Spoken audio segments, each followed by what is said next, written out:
Hey there, Detroit sports fanatics. I'm Taylor Phillips, and welcome to Taylor's Detroit Sports on Spreaker.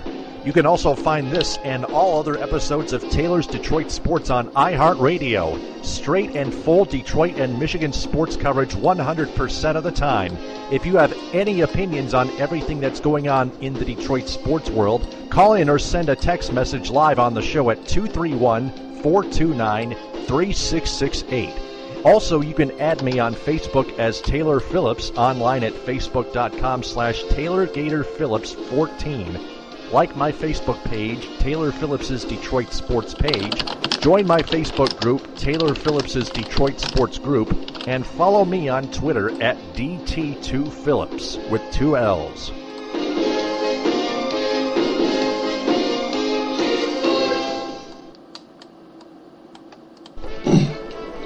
I'm back. Yep, it's me, Taylor Phillips.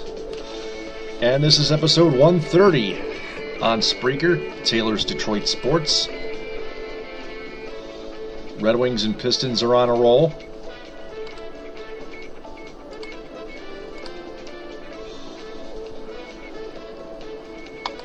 I'm also going to talk about Michigan football. Head coach Jim Harbaugh recruiting his coaching staff. He must be a busy man already.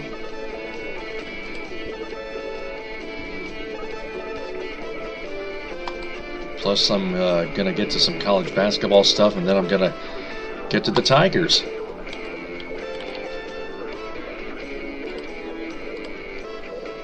First off, the Red Wings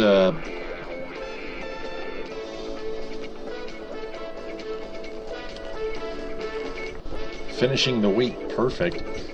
They beat Buffalo. They beat the Sabres in Buffalo 3-1.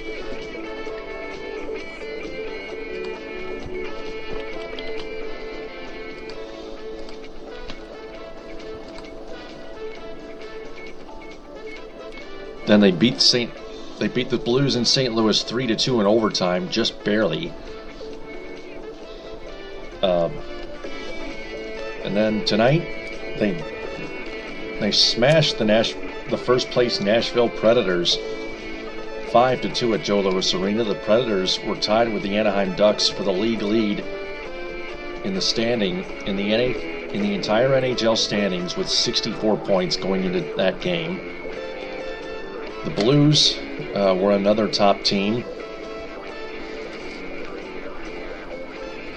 in the West.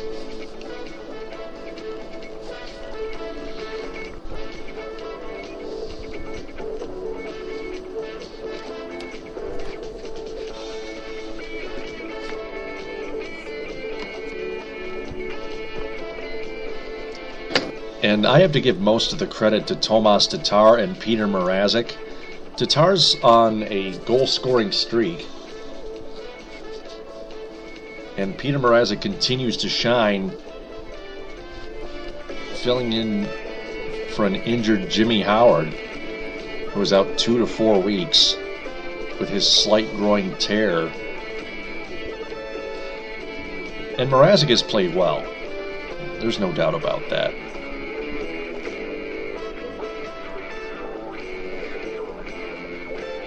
It all came after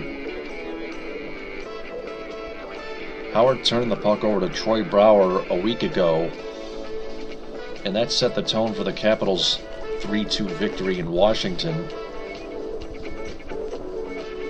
Brouwer scored the goal right on that giveaway.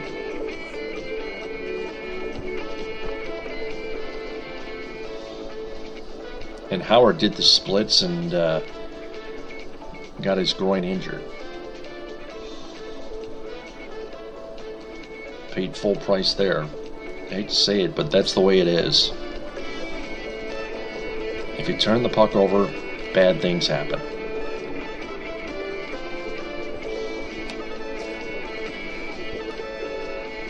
But Teemu Pukkanen, despite not putting up any stats, has made quite a bit of an impact in the NHL.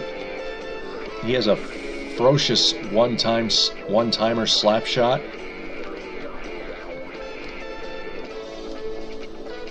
there were a couple points lately where he was about to get his first NHL goal.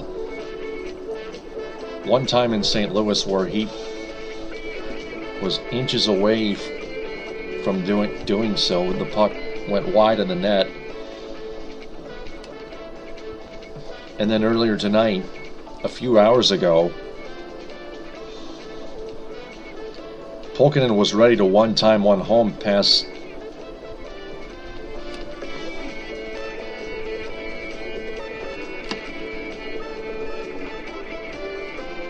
Mazanets, but Tomas Tatar one-time the centering pass in front of the net to make it 5-1 on the power play. And that's just teamwork right there. Riley Sheahan with the assists.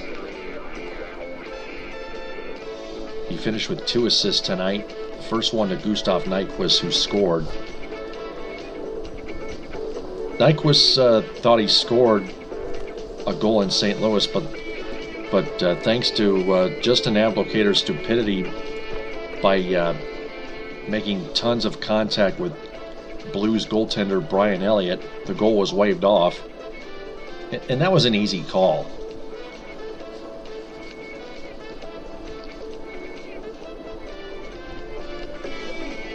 And luckily I decided to ignore all of the Red Wing fans that continued to troll the referees. Even Mickey Redmond knew it was an easy call.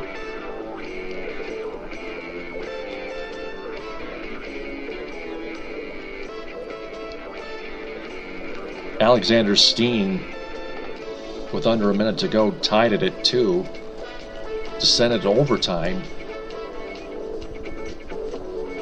And that was the frustrating part. The trolling began to grow, I assumed. But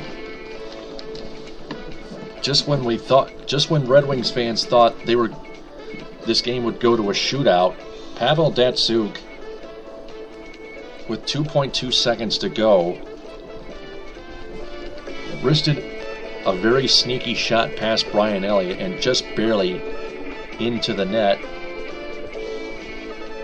for a game-winning goal.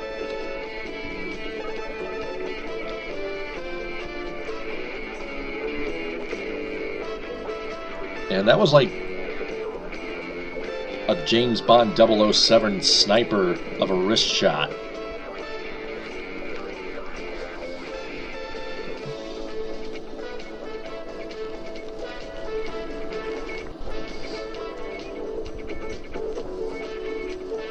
Now, there's no doubt Datsyuk is incredible, but that shot was something else. I think Datsyuk took his magic to a new level. Holy smoke. Now that was clutch.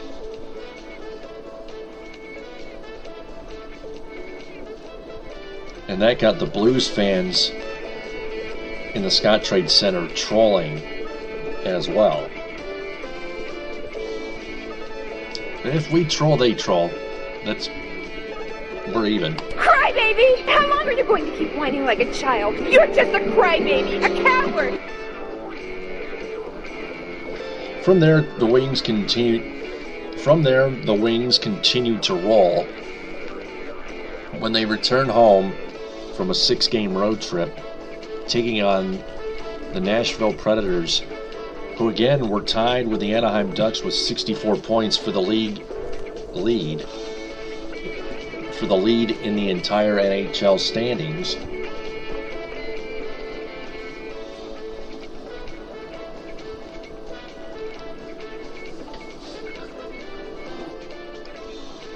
And the Red Wings scored 3 goals right away on their first 4 shots of the game.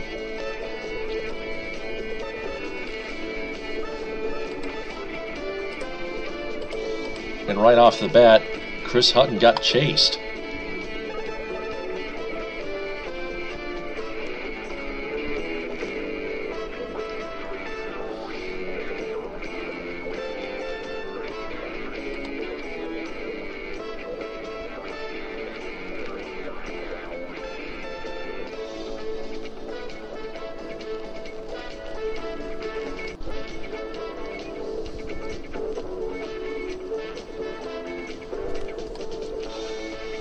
And I have a comment here.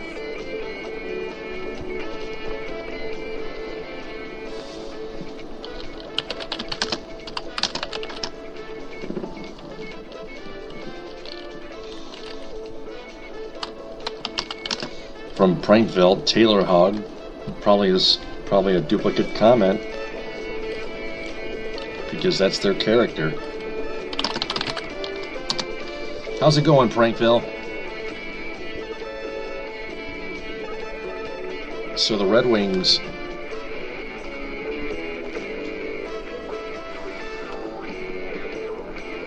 after that 5-2 victory, like some fan predicted earlier before that game,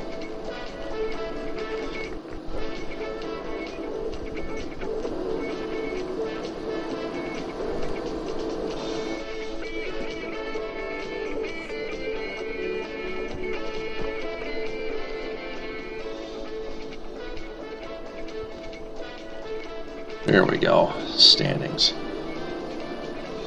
The Red Wings have 59 points, tied with the Montreal Canadiens for second place in the Atlantic Division, 3 points behind the Tampa Bay Lightning.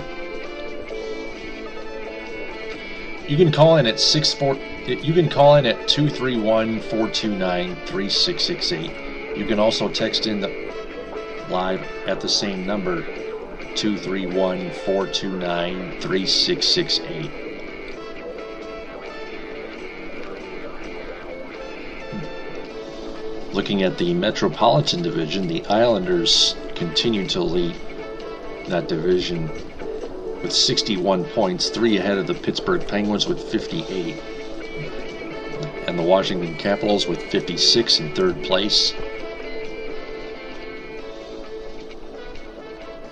The Predators and Ducks still continue to lead their respective divisions with 64 points each. The Ducks lead the Pacific Division and the Predators in the Central Division. The Blues, after getting 1 point, only 1 point Thursday, end up with stand at 60 points in second place in the Central Division.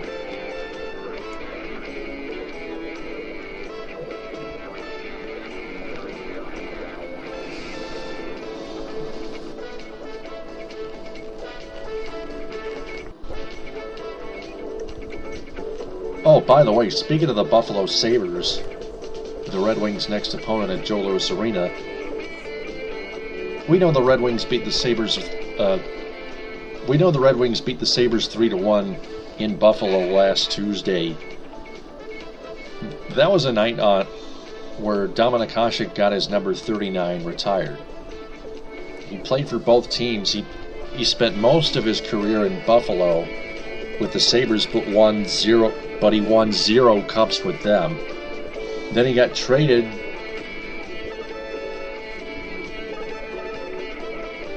or he got claimed off free agency by the Red Wings, and he won 2 Stanley Cups with them in 2002 and 2008.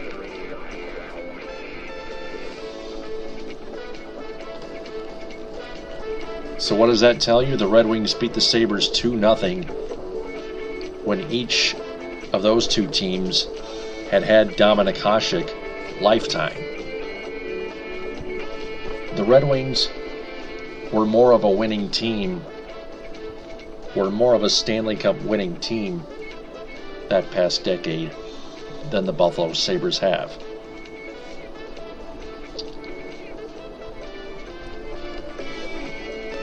And Peter Mrazek and Michael Neuwirth were 2 Czech Republic goaltenders going at it in tribute to Dominik Hasek, most appropriately. And apparently they will go at it again tomorrow night at 8 on NBCSN.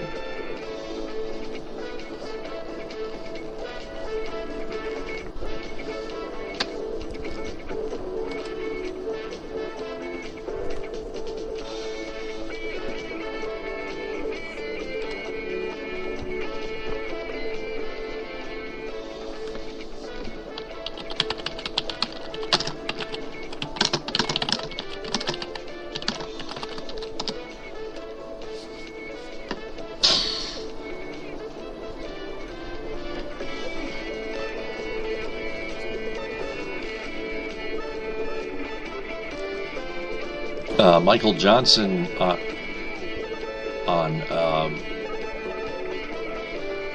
the Detroit Red Wings fan page replied to my comment on the Red Wings win photo post, where Tomas Tatar scored twice and Nyquist, Quincy, and Zetterberg each had one of their own as we beat Nashville 5-2. Said, Mrazek is the reason they scored. He gives the team confidence. Well, my comment, it's mostly because of the Wings' first 3 goals on their first shots on goal of the game. Mrazek was solid too, I get that, but it's how the team sets the tone that also partially makes the difference. Michael Johnson replied, Mrazek is the reason they scored.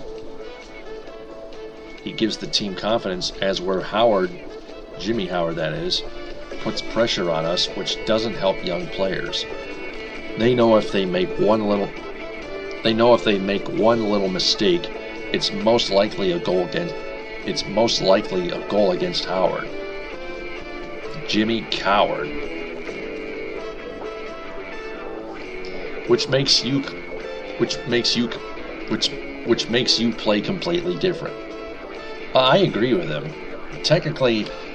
I replied, technically, Mrazek is the reason they won, not just scored goals.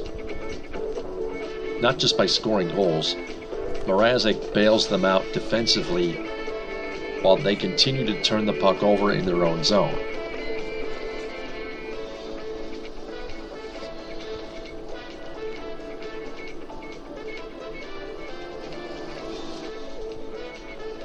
Jonathan Ericsson, for example, still continues to play sloppy. He didn't play as sloppy earlier tonight, a few hours ago, at home against the Nashville Predators in the 5-2 victory.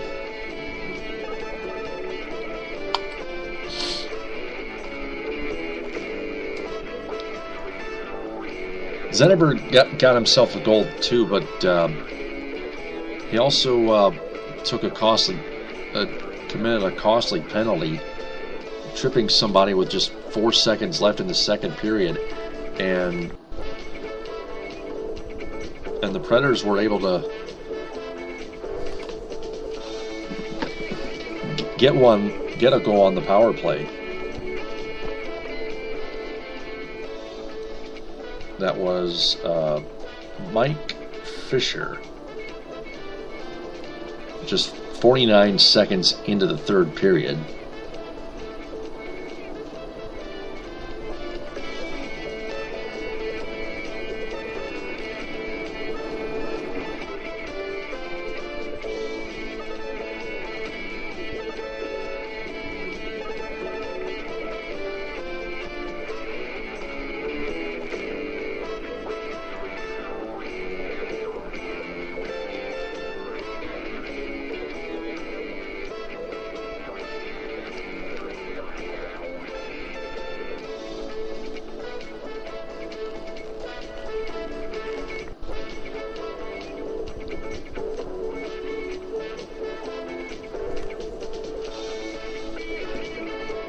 So again, the Red Wings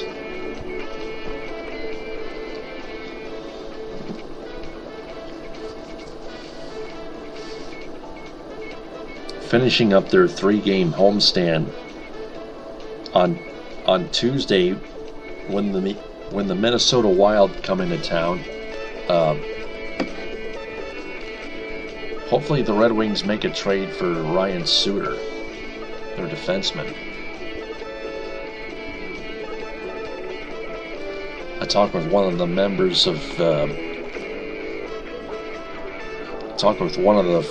group members of the group Detroit Sports Rag. Saw a post about trading for Ryan Suter, which is a really excellent suggestion.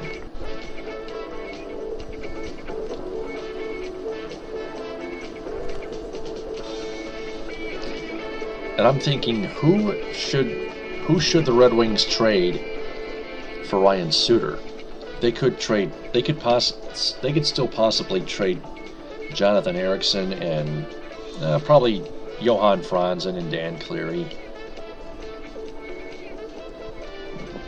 Justin Applicator has interfered with a goaltender twice this season.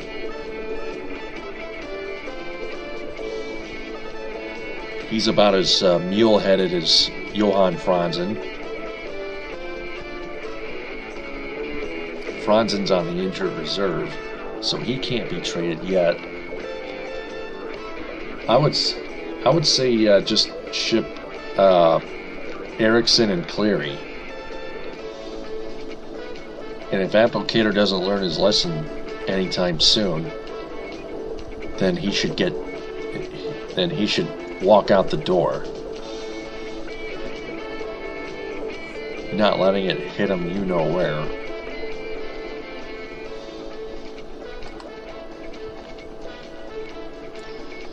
Because the Red Wings, if they want to become a Stanley Cup contending, if they want to become a true Stanley Cup winning team, they best clean up their inconsistency holes here.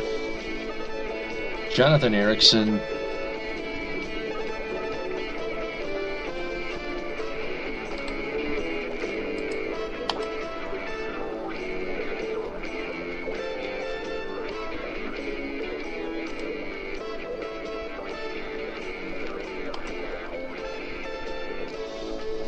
I'm going to look for my list here of players the Red Wings should trade and should not trade here.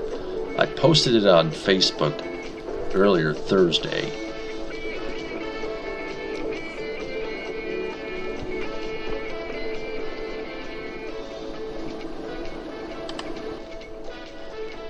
Players the Red Wings should trade: Jonathan Ericsson, Dan Cleary, Brian Lashoff, Jakob Kindl, Brendan Smith, and Johan Franzen. And Justin Applicator.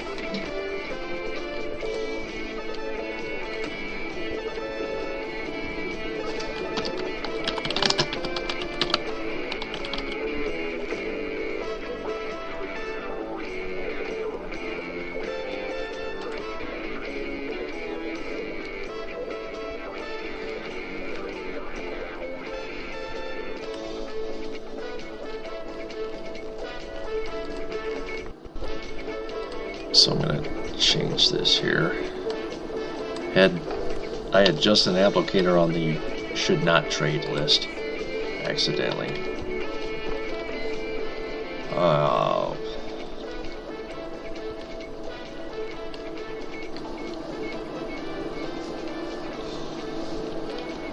Now I removed him from that and put him on the should trade list.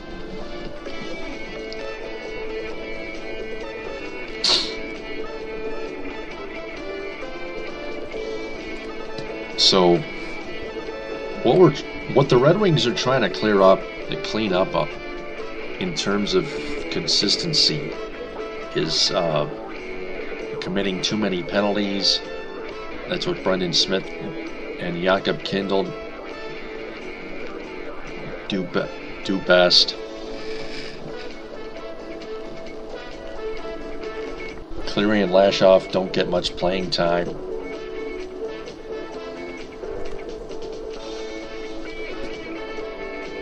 Jonathan Ericsson is completely inconsistent, not talented enough to be an NHL defenseman. Although he had a goal last Saturday in Washington, that was his only goal of the season.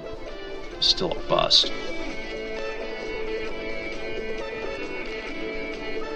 Johan Franzen keeps making stupid mistakes on the ice.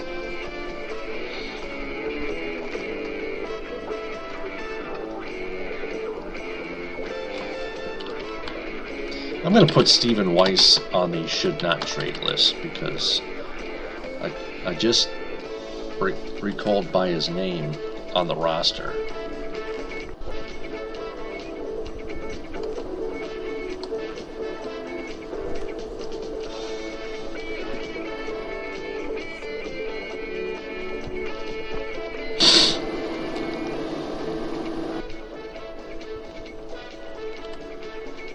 To clear out the list of the players that the Red Wings should not trade: Gustav Nyquist, Tomas Tatar, Pavel Datsyuk, Henrik Zetterberg, Danny DeKeyser, Darren Helm, and Stephen Weiss. The Red Wings need those players. Another player the Red Wings should not trade is Riley Sheahan. They need him too.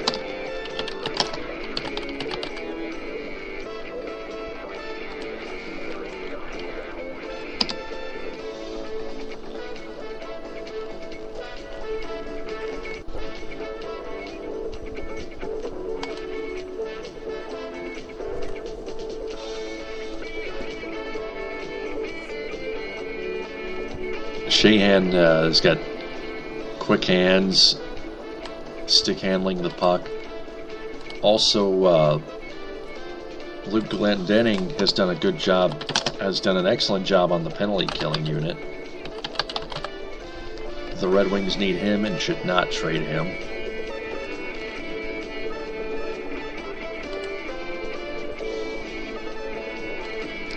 I don't know about the rest of the roster. I think they're fine as well.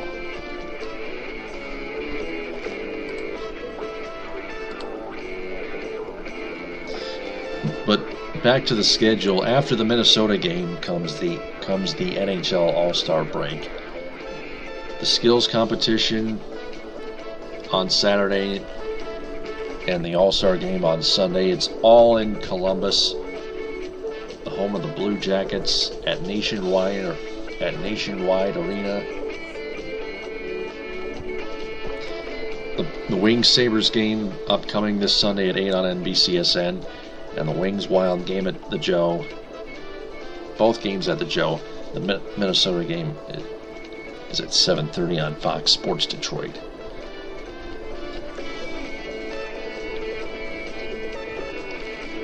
Now let's go to the Pistons.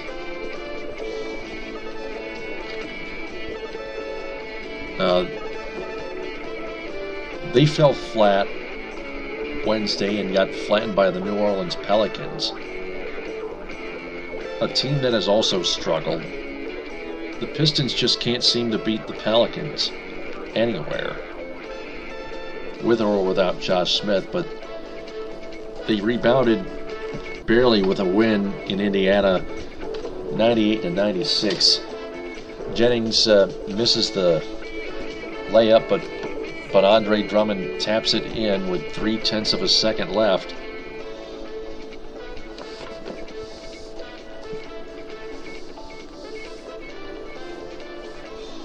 And now they crushed the Philadelphia 76ers 107-98.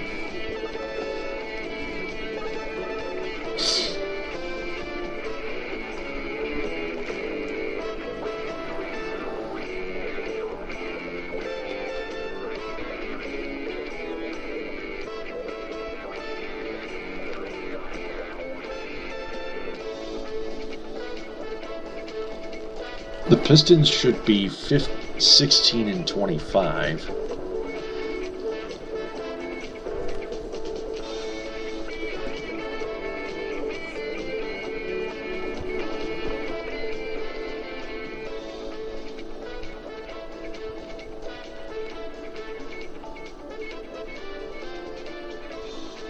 After the win over Philadelphia at the Palace,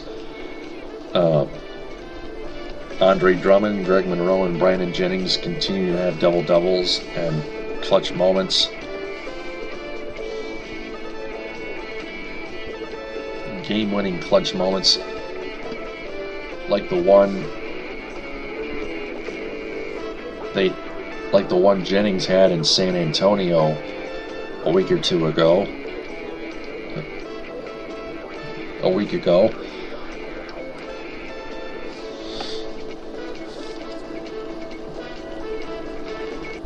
The Pistons have won have now won 7 in a row on the road and 11 out of 13 overall.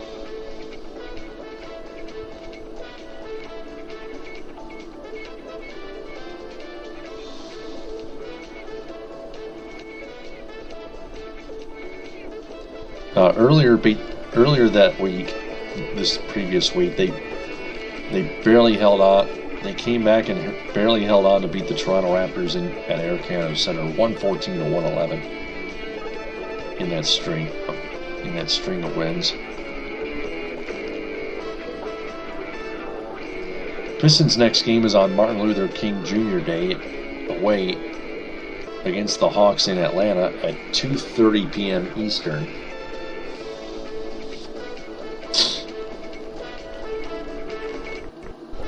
The Hawks beat the Pistons last meeting 106-103 at the Palace of Auburn Hills. That upcoming game is televised on ESPN and on the radio on Detroit Sports 105.1, on DetroitSports1051.com, and on the Detroit Sports 105.1 mobile app.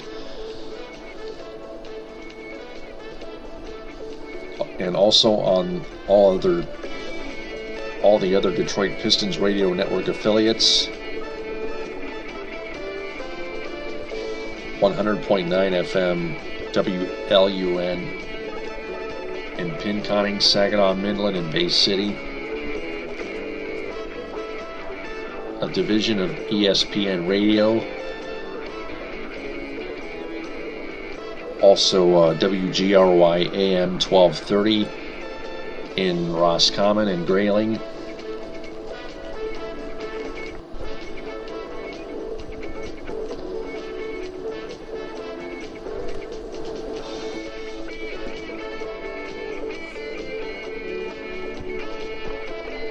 And in Traverse City, AM 1310 WCCW. The Score, which also airs Fox Sports Radio.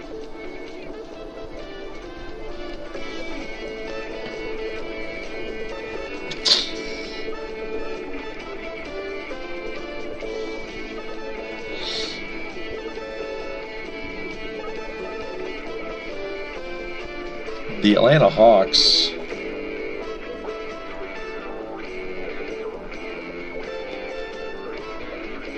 are still in first place at 32-8, an 800 winning percentage. They lead the Eastern Conference.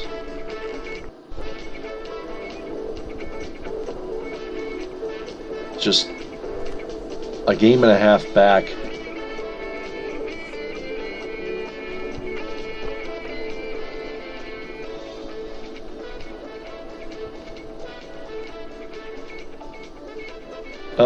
actually a half game back of the Golden State Warriors for the entire league lead. The Warriors are 31-6.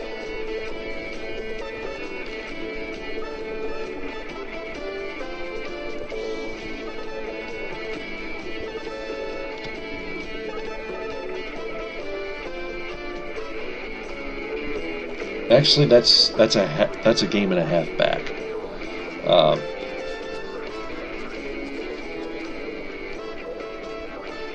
Followed by the Portland Trail Blazers at 30-10.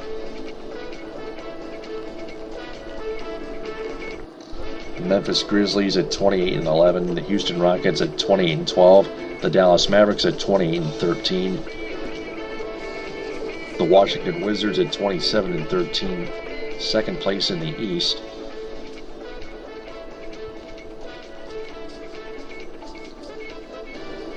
You can follow the standings on NBA.com and on Pistons.com as well.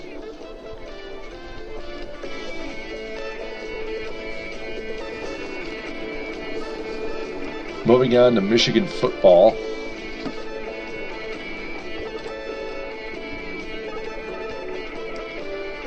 Jim Harbaugh has recruited his entire coaching staff, but considered keeping Greg Madison as his defensive coordinator.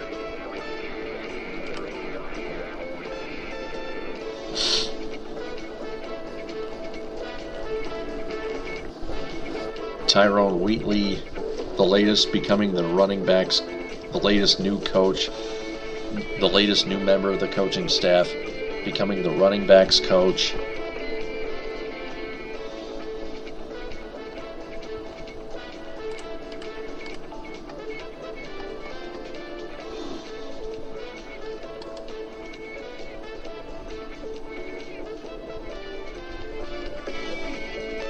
Let's see here.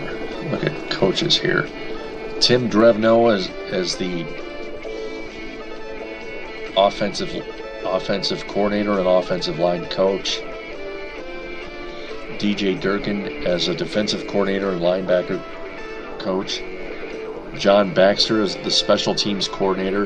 Jed Fish, the passing game coordinator, quarterbacks coach, and wide receivers coach. Greg Jackson, the secondary coach. Greg Madison is the defensive line coach. My correction. I correct myself there. And Kevin Tolbert, the director of strength and conditioning. Still, the remaining staff to be named.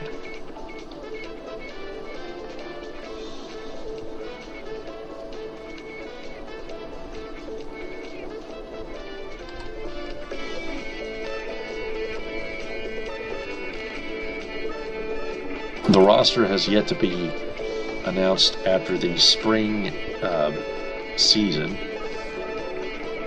these spring football scrimmages.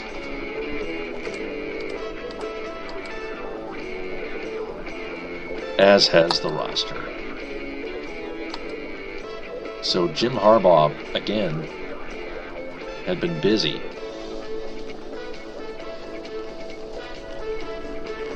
Recruiting his entire new coaching staff, except Greg Madison is staying as the defensive line coach.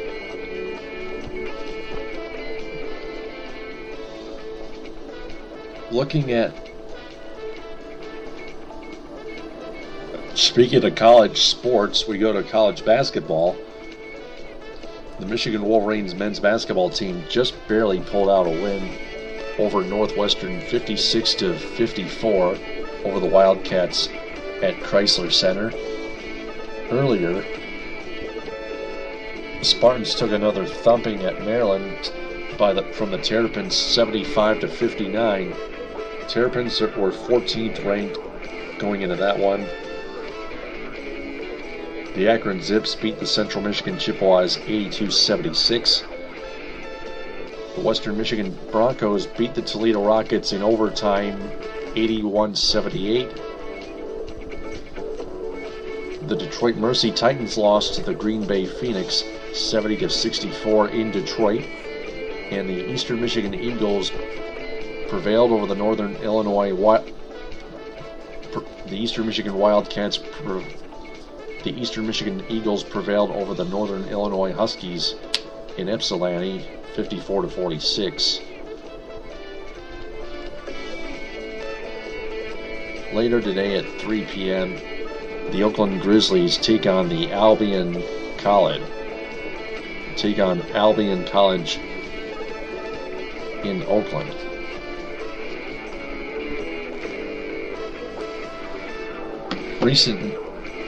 Now let's go over to baseball here.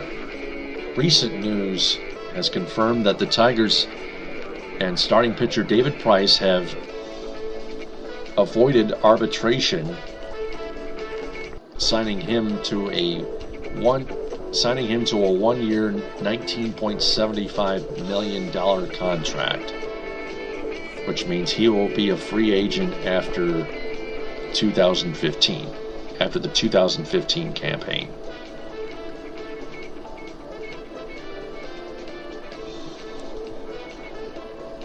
So the Tigers decided to keep Price, and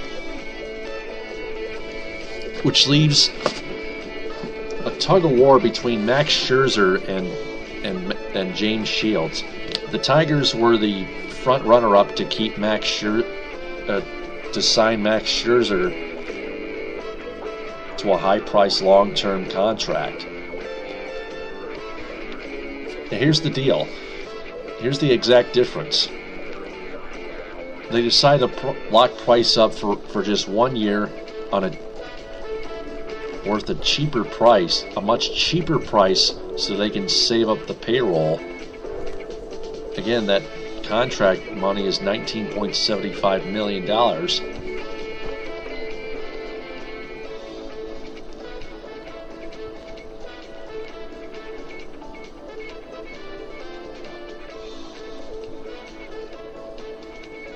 I mean, the Tigers still need Max Scherzer,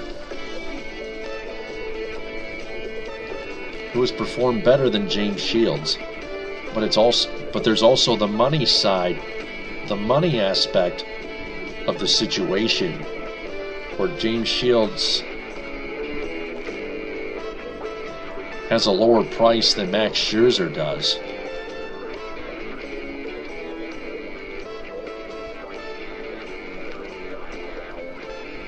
So my first question to you is pretty simple.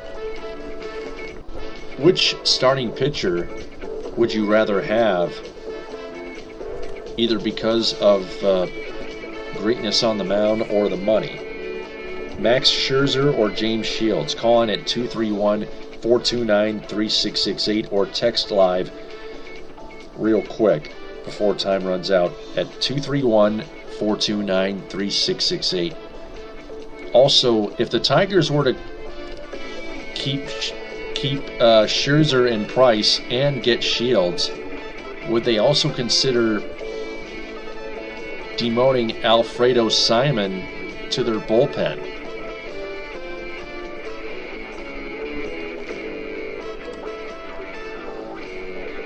I mean, the Tigers'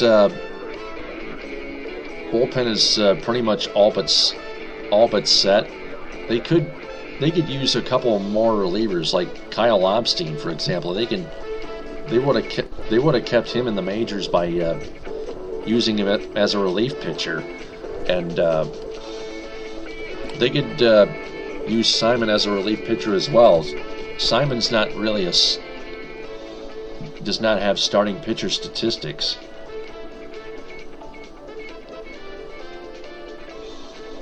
Got about a minute left, so I'm going to have to wrap it up, actually. But you can leave comments on my show. So thanks for downloading and listening to Taylor's Detroit Sports episode 130 on Spreaker. I'll be back on Blog Talk Radio Sunday night at 11. I just wanted to catch up on things because I actually have started a semester at CMU. So, TTFN, ta-ta for now.